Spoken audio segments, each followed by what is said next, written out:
الہ الا اللہ محمد رسول اللہ، لا الہ الا اللہ محمد رسول اللہ، لا الہ الا اللہ محمد رسول اللہ۔ اعوذ باللہ من الشیطان الرجیم، بسم اللہ الرحمن الرحیم۔ ناظرین کرام، السلام علیکم ورحمۃ اللہ وبرکاتہ۔ پروگرام دینی و فقہی مسائل کے ساتھ ہم آپ کی خدمت میں حاضر ہیں۔ آج کے ہمارے اس پروگرام میں جو سوالات ہمیں آپ لوگوں نے ای میل کے ذریعے یا بعض دوستوں نے فون کر کے پوچھے ہیں، ان کو ہم انشاءاللہ شامل کریں گے۔ آج کے پروگرام میں جن کے سوالات شامل ہوں گے ان میں سائمہ طاہر صاحبہ لاہور سے، سلمہ اسماعیل صاحبہ گانا سے، اور طارق بخاری صاحب غالباً امریکہ سے۔ مجھے جو ہے اب ان کے ای میل سے وہ ٹھیک طرح یاد نہیں۔ بہرحال ان دوستوں کے امید کرتے ہیں کہ آج کے پروگرام میں ہم یہ سوالات جو ہیں وہ مکمل کر لیں گے۔ سوالات کے جواب آپ سن سکیں گے ہمارے علماء کرام سے جو یہاں اسٹوڈیو میں تشریف رکھتے ہیں، مکرم محترم مولانا ظہیر احمد خان صاحب اور مکرم محترم مولانا منصور احمد ضیاء صاحب۔ آپ کے سوالات کے ساتھ سیدھے ہم جو ہے وہ چلتے ہیں اپنے علماء کرام کے پاس اور ان سے جوابات لیتے ہیں۔ خان صاحب، آج کل سوشل میڈیا کا یہ دور ہے، اس پر بہت سارے پیغام جو ہیں لوگ آپس میں شیئر کرتے ہیں، کئی باتیں ہوتی ہیں۔ ایک سائمہ طاہر صاحبہ نے لاہور سے یہ ہمیں بھیجا ہے کہ ان کو ٹیکسٹ میسیجز وغیرہ اس طرح کہیں سے یہ پیغام موصول ہوا کہ جس میں یہ لکھا تھا کہ اکثر قدرتی یا خود انسان کی پیدا کردہ آفات جو ہیں وہ 26 تاریخ کو واقع ہو رہی ہیں، تو اس کی وہ کہتی ہیں کہ کوئی خاص وجہ ہے یا محض اتفاقی بات ہے؟ بسم اللہ الرحمن الرحیم۔ یہ جو قدرتی آفات ہوں یا انسان کے اپنے پیدا کردے ایسا حالات یا مشکلات ہیں، وہ اس دور میں تو نہیں ہو رہی، شروع سے جب سے دنیا بنی تب سے ہو رہی ہیں، اور حضرت صلی اللہ علیہ وسلم کے زمانے میں بھی، پہلے انبیاء کے زمانے میں بھی ہوتی رہیں۔ قرآن کریم نے مختلف واقعات، مختلف ہدایت کی باتیں، تاریخی باتیں ہمیں بتائیں۔ کہیں پہ قرآن کریم نے یا حضرت صلی اللہ علیہ وسلم نے احادیث میں کہیں اس قسم کی بات کا ذکر نہیں کیا کہ قدرتی آفات جو ہیں یا انسان کے پیدا کردہ جو واقعات ہیں یا حالات ہیں، ان کا کسی خاص تاریخ کے ساتھ تعلق ہے یا کسی خاص دن کے ساتھ تعلق ہے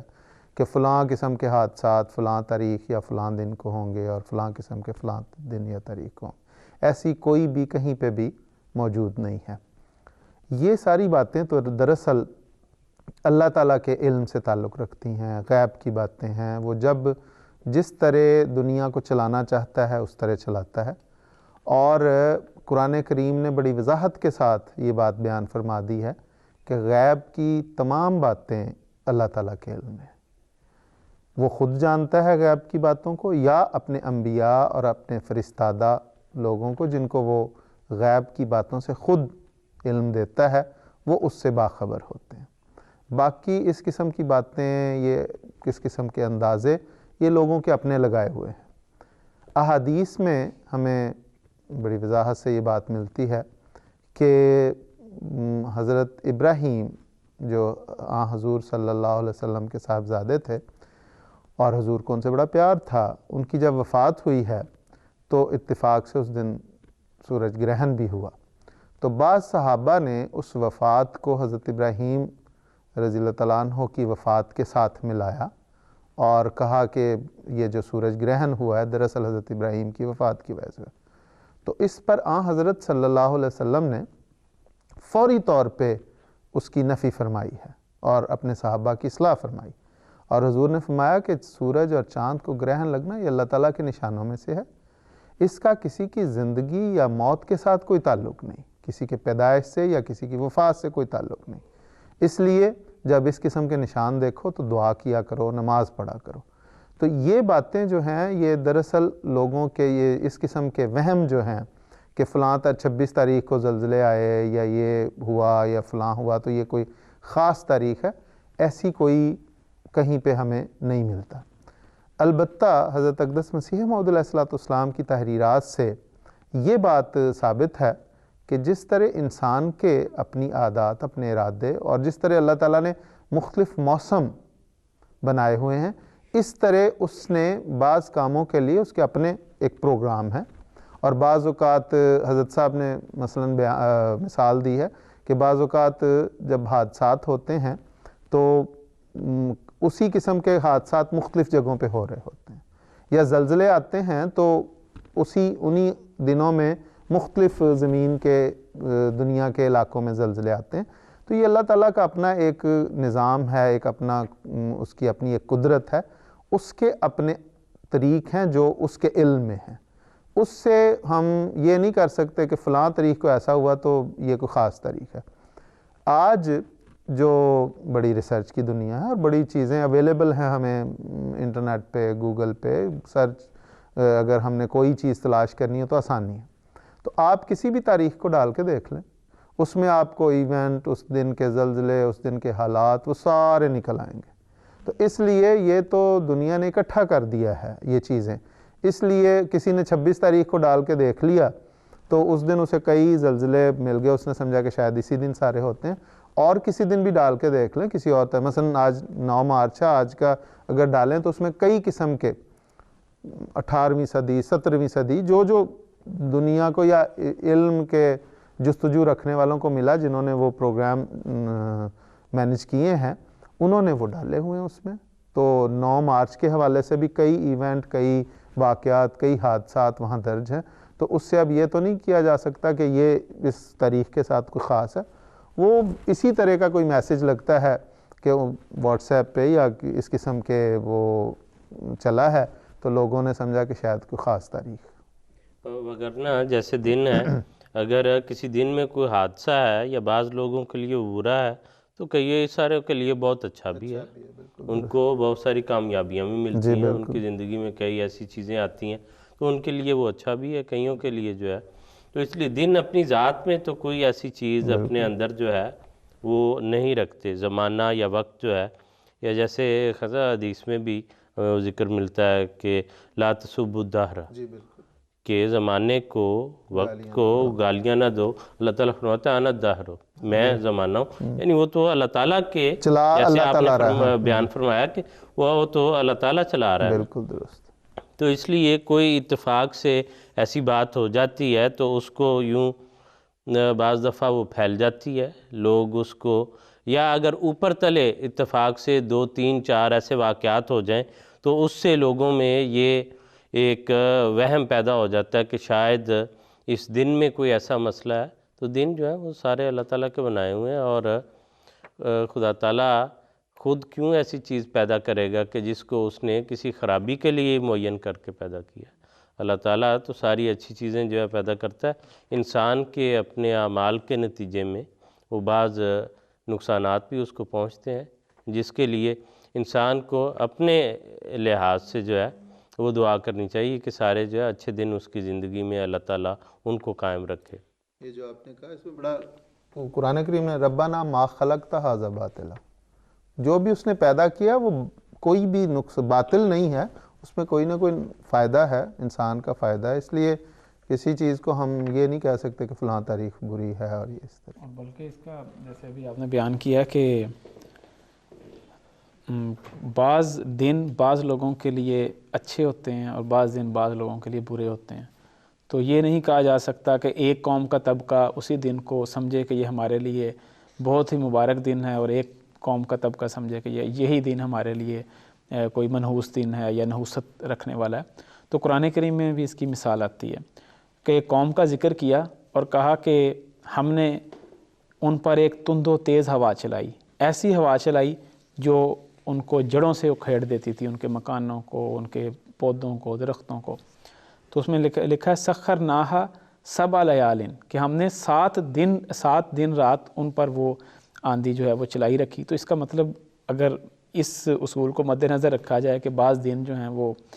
منحوس ہوتے ہیں، نحوست رکھتے ہیں، یا بعض دن میں بعض خاص کام ہوتے ہیں، تو اس سے تو یہ نتیجہ نکلنا چاہیے کہ ہفتے کے جو 7 دن ہیں وہ 7 کے ساتھ ہی اپنے اندر نحوست رکھنے والے ہیں۔ تو ایسا نہیں، ان کے نقطہ نظر سے دیکھیں اگر، تو ان کے لیے تو وہ سارا ہی وقت ایسے گزرا ہے۔ جی بالکل۔ تو اس لیے یہ صرف اللہ تعالیٰ کے وہ افعال ہیں، اور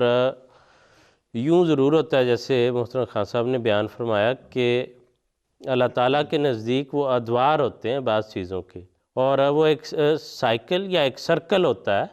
وہ مکمل ہوتا ہے۔ وہ جب ایک دور مکمل ہوتا ہے اس میں وہ دوبارہ وہ چیزیں جو ہیں اپیئر ہو جاتی ہیں، تو اس سے انسان کو ہو سکتا ہے کہ یہ خیال گزرے کہ یہ کوئی معین جو ہے اس شکل میں کوئی شاید تاریخ یا دن رکھ دیا گیا ہے،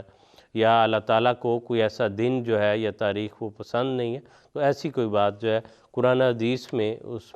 ہمیں کوئی اس کی بیس جو ہے وہ نہیں ملتی۔ آگے چلتے ہیں جی۔ اگلا سوال سلمہ اسماعیل صاحبہ نے گانا سے یہ ہمیں پوچھا ہے، بلکہ 2 سوالات ہیں ان کے، تو باری باری جو ہے اپنے علماء کرام سے ہم وہ پوچھیں گے۔ منصور صاحب، ایک سوال انہوں نے یہ پوچھا ہے کہ جب کسی کو صدقہ دیا جائے تو کیا اس کو بتانا ضروری ہے کہ یہ صدقہ ہے؟ بسم اللہ الرحمن الرحیم۔ اصل میں جو صدقے کے مستحقین ہیں ان کا ذکر کرتے ہوئے قرآن کریم نے یہ فرمایا ہے کہ 2 قسم کے لوگ ہیں۔ ایک وہ ہیں جو لوگوں سے سوال کرتے ہیں، مانگ لیتے ہیں، اور ایک وہ ہیں کہ جو سوال نہیں کرتے، اور ان کا ذکر کرتے ہوئے قرآن کریم نے بعض جگہ پر مساکین کا لفظ استعمال کیا،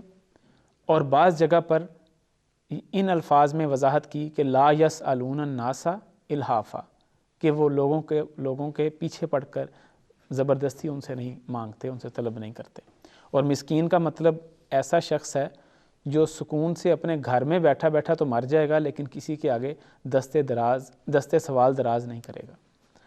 تو ایسے 2 طبقے ہیں۔ ایک طبقہ وہ ہے جن کو اگر جو آپ سے مانگ لیتے ہیں، آپ سے دے دیتے ہیں، وہ تو ظاہر ہے کہ ان کو اگر آپ صدقہ دیتے ہیں تو اس میں کوئی ایسی بات نہیں ہے کہ بتانے میں بھی کوئی حرج نہیں ہے، ان کو آپ بتا دیں کہ یہ صدقہ، اور وہ لے لیتے ہیں جو مانگنے والے، جو ایسے مستحقین ہیں۔ لیکن ایک طبقہ وہ ہے جو سفید پوش ہے، جو لوگوں کے پیچھے پڑ کے نہیں، جن کا ذکر قرآن کریم میں آیا کہ پیچھے پڑ کے نہیں مانگتے، اور یہ بھی ذکر آیا وَتَعْرِفُهُمْ بِسِیمَاهُمْ، تو ان کو ان کے چہرے کی نشانیوں سے پہچان جاتا ہے۔ تو ایسے لوگوں کے متعلق اگر، چونکہ وہ عزت نفس ان کی ہوتی ہے، اپنی ایک وہ لوگوں میں نمایاں نہیں ہونا چاہتے کہ ہمیں کسی چیز کی ضرورت ہے، تو ایسے لوگوں کو جب دینا ہو تو اس میں یہ بتانا قطعاً ضروری نہیں ہے کہ ہم آپ کو صدقہ دے رہے ہیں، کیونکہ اگر آپ یہ بتائیں گے تو گویا دوسرے لفظوں میں آپ یہ اعلان کر رہے ہیں کہ تم نے سفید پوشی کا لبادہ تو اوڑھا ہوا ہے، لیکن ہم تمہارے اس لبادے کو اب اتارنا چاہتے ہیں۔ تو اس لیے ان کو خاموشی کے ساتھ دے دینا چاہیے، اور صدقے دل کے ساتھ نیکی وہی ہوتی ہے۔ صدقہ دراصل صدقے دل سے نکلا ہے، کہ صدقے دل سے کی گئی نیکی، صدقے دل سے دیا گیا مال۔ اور حضرت صلی اللہ علیہ وسلم نے فرمایا ہے کہ وہ شخص اس دن قیامت والے دن اللہ تعالیٰ کے سائے میں ہوگا جس دن اس کو کوئی اور سایہ نصیب نہیں ہوگا۔ کون سا شخص؟ جو اس طرح صدقہ دیا کرتا تھا، دائیں ہاتھ سے اس طرح صدقہ دیتا تھا کہ اس کے بائیں ہاتھ کو خبر بھی نہیں ہوتی تھی کہ وہ صدقہ دے رہا ہے، اتنی خاموشی کے ساتھ۔ تو یعنی لوگوں میں اعلان نہیں کیا کرتا تھا، بالکل خاموشی سے امداد کی اور آگے۔ تو اس لیے اس سے یہ ہمیں پتہ لگتا ہے کہ اگر آپ خاموشی سے بغیر بتائے ان کو صدقہ دے دیں، امداد کر دیں، وہ زیادہ بہتر ہے۔ ہاں ایک بات ضرور ہے کہ اگر کوئی دریافت کر لے تو پھر تو آپ نے جھوٹ نہیں بولنا۔ اگر کوئی پوچھ لے کہ آپ یہ ہمیں صدقہ دے رہے ہیں تو پھر تو آپ نے بتانا ہے ان کو کہ جی یہ ہم صدقے کی رقم ہے، وہ ایک الگ معاملہ ہے۔ لیکن خود جا کے بتانا کہ یہ میں آپ کو صدقہ دے رہا ہوں تو یہ مناسب نہیں۔ امداد کے رنگ میں کر دیں کہ میں یہ امداد کے رنگ میں آپ کی مدد کرنا چاہتا ہوں۔ صدقے کا لفظ کیونکہ ہمارے معاشرے میں تھوڑا سا غلط معنوں میں استعمال کیا جاتا ہے، اور وہ خاص طور پہ یہ غلط فہمی اس وجہ سے ہی پیدا ہوتی ہے کہ بعض لوگ یہ سمجھتے ہیں کہ صدقہ ایسا مال ہے کہ جو آدمی اپنے گلے سے بلا اتارنے کے لیے، مصیبت اتارنے کے لیے، دوسرے کے اوپر مصیبت چڑھانے کے لیے صدقہ دے دیتا ہے۔ تو جس کو صدقہ دیا جاتا ہے اس مال میں کوئی ایسی مصیبت لگی ہوئی ہے کہ جو وہ مال لے گا اس کے اوپر وہ بلا آ جائے گی، وہ مصیبت آ جائے گی۔ تو اس نظریے کو آن حضرت صلی اللہ علیہ وسلم نے بھی رد فرمایا. تو یہ نظریہ بالکل درست نہیں ہے. آن حضرت صلی اللہ علیہ وسلم نے اعلان فرمایا ہوا تھا کہ میں صدقہ نہیں لیتا, میں اور میری آل کبھی صدقہ نہیں لے گی. انا لا ناکل الصدقہ تھا, ہم صدقہ نہیں کھاتے. تو اسی لیے جب کوئی آتا تھا, کوئی آپ کے پاس کوئی چیز لے کر آتا تھا, تحفہ یا کچھ, تو آن وسلم پوچھا کرتے تھے کہ یہ, دریافت فرمایا کرتے تھے کہ یہ صدقہ ہے یا ہبہ ہے. تو اگر صدقہ ہوتا, ہدیہ ہے, اگر صدقہ ہوتا تو نہیں لیتے, اگر ہدیہ تحفہ ہوتا تو آن حضرت صلی اللہ علیہ وسلم وہ وصول کر لیا کرتے تھے. حضرت بریر میرا خیال جو صدقہ اگر کوئی دیتا تھا تو حضرت عائشہ کی روایت ہے کہ حضور اس کو جو صحاب صفہ تھے ان کی طرف بھیج دیتے تھے. ہدیہ جو تھا وہ اس میں سے کچھ کھا لیتے اور انہیں بھیج دیتے, اور صدقہ جو تھا وہ سارے کا سارا ادھر بھیج دیا کرتے تھے. تو میں یہ عرض کر رہا تھا کہ صدقے کے مال میں کسی قسم کا کوئی مصیبت اس کے ساتھ اٹیچ نہیں ہوتی کہ وہ اگر کوئی لے گا تو وہ نقصان اٹھائے گا. حضرت بریرہ رضی اللہ عنہا کے متعلق ملتا ہے, وہ بڑی غریب عورت تھیں, مسکین عورت تھیں, تو ان کو لوگ صدقے دے دیا کرتے تھے اور وہ استعمال بھی کرتی تھیں صدقے کی رقم یا جو کچھ ان کے صدقے کے طور پہ ملتا تھا. تو ایک مرتبہ ان کو کسی نے صدقے کا گوشت دیا, تو انہوں نے وہ گوشت, آنسلم سے محبت بھی تھی, ہر ایک کا محبت کا اپنا اپنا اظہار ہوتا ہے, انہوں نے وہ صدقے کا گوشت جو ان کو آیا انہوں نے آنسلم کی خدمت میں پیش فرما دیا کہ حضور یہ میری طرف سے. حضرت عائشہ رضی اللہ عنہا نے وہ گوشت بنایا تو اس کے بعد آنسلم سے پوچھا کہ یہ بریرہ نے دیا ہے اور اس کو تو صدقہ آتا ہے, تو اس نے صدقہ اس کو آیا تھا تو اس نے ہمیں دے دیا, تو کیا یہ جائز ہے؟ تو آنسلم نے بڑا خوبصورت فقرہ فرمایا. آنسلم نے فرمایا کہ ہوا لہا صدقۃن, کہ یہ گوشت اس کے لیے صدقہ تھا, وَلَنَا ہدیۃ, لیکن ہمارے لیے یہ گوشت ہدیہ ہے, تحفہ ہے, ہمارے لیے صدقہ نہیں ہے. اور آنسلم نے خود کھا کر بتایا کہ اس میں کسی قسم کی کوئی مصیبت اس کے ساتھ منسلک نہیں ہے, اس لیے اس گوشت میں کسی قسم کی کوئی خرابی نہیں ہے کہ وہ بلا اس کی جو لوگوں نے ٹالنے کے لیے کیا وہ اس کے ساتھ کوئی منسلک ہے. تو اس میں بہرحال یہی ہے جیسے آپ بیان فرما رہے تھے نا, اصل میں ہمارے ایک معاشرے میں کانسیپٹ ہے یہ بیٹھ گیا ہوا کہ وہ تو صدقے کے متعلق آتا ہے کہ ان صدقہ تدفع البلا, صدقہ جو ہے وہ بلا کو, مصیبت کو دور کرتا ہے. تو وہ یہ سمجھتے ہیں کہ گویا وہ دور تو کرتا ہے لیکن جس کو دیا جا رہا ہے شاید اس پر پڑ جاتی ہے, حالانکہ وہ تو ایک نیکی کرنے کے نتیجے میں اللہ تعالیٰ انسان کو اس نیکی کے نتیجے میں بچا لیتا ہے بہت سی مصیبتوں سے. یہ مراد ہے, نہ کہ وہ کوئی کسی اور کے گلے جو ہے وہ اللہ تعالیٰ کو مجبور ہے کہ ضرور اگر اس پر نہیں وہ مصیبت ڈالی تو دوسرے پر ڈال دینی ہے. وہ تو اس نیک نیت کو قبول کر کے تو اس کو بھی بچا لیتا ہے, اور جو مسکین آدمی بیچارہ جس کے لیے کوئی ایسا ذریعہ نہیں ہے اس کا ایک مدد کا وہ ذریعہ بن جاتا ہے. اور اس لیے یہ سمجھنا کہ اس کے نتیجے میں کوئی ایسی مصیبت اس مال میں اٹ سیلف کوئی آ جاتی ہے یا اس چیز میں جیسے آپ نے بیان فرمایا, تو وہ تو کسی طور پر نہیں, وہ ایک جیسے باقی چیزیں ہیں وہ اسی طرح ایک چیز ہے,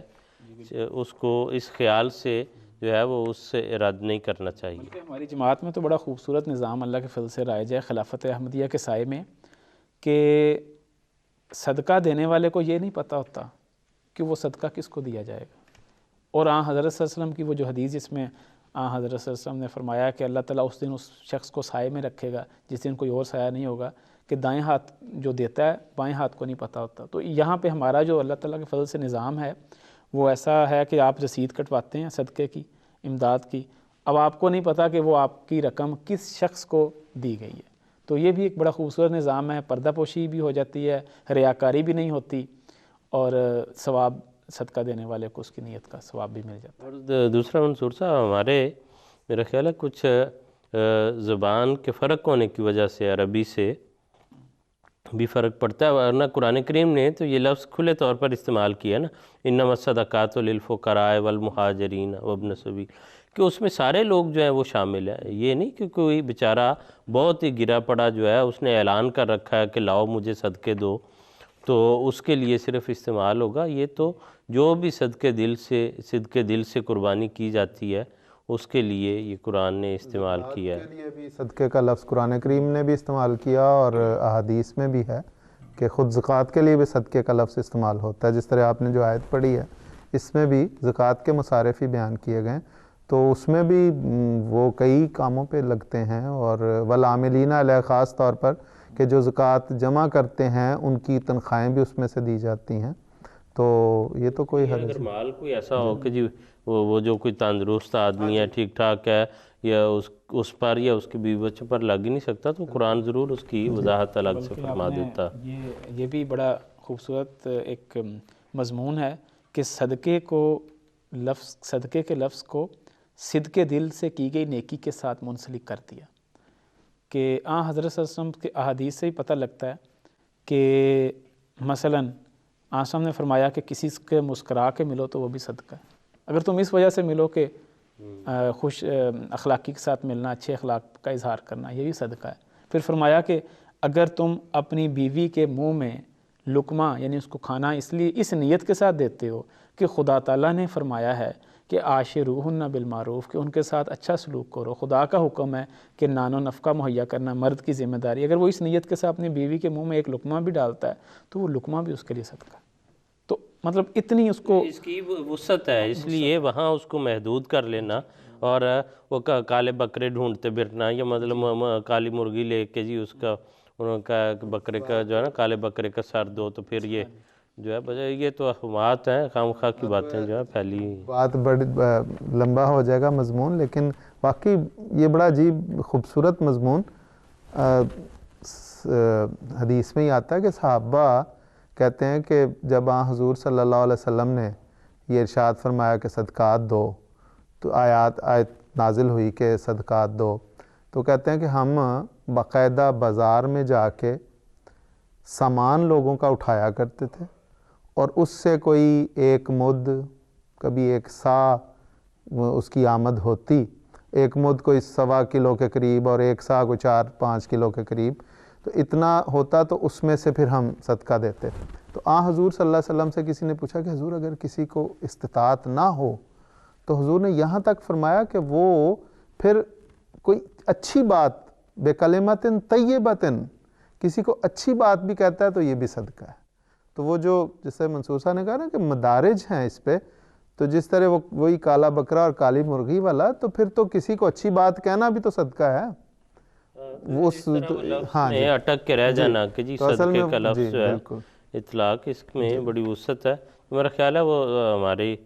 چونکہ معاشرے میں جی بالکل وہ ناواقفیت کی وجہ سے یا بعض توہمات کے پھیلے ہونے کی وجہ سے لوگ اس چیز سے وہ ڈرتے ہیں۔ آگے چلیں گے جی۔ دوسرا سوال جو ہے سلمہ اسماعیل صاحبہ نے گھانا سے جو ہمیں بھیجا ہے، خان صاحب انہوں نے ہمارے گزشتہ ایک پروگرام کا ذکر کیا، حوالہ دیا ہے۔ ہم نے ایک پروگرام میں بات کی تھی کہ نظر لگ جاتی ہے، تو اس حوالے سے وہ کہتی ہیں کہ وہ اگر نظر لگ جانے کے بارے میں بات ہوئی تھی کہ ایسے ہو سکتا ہے،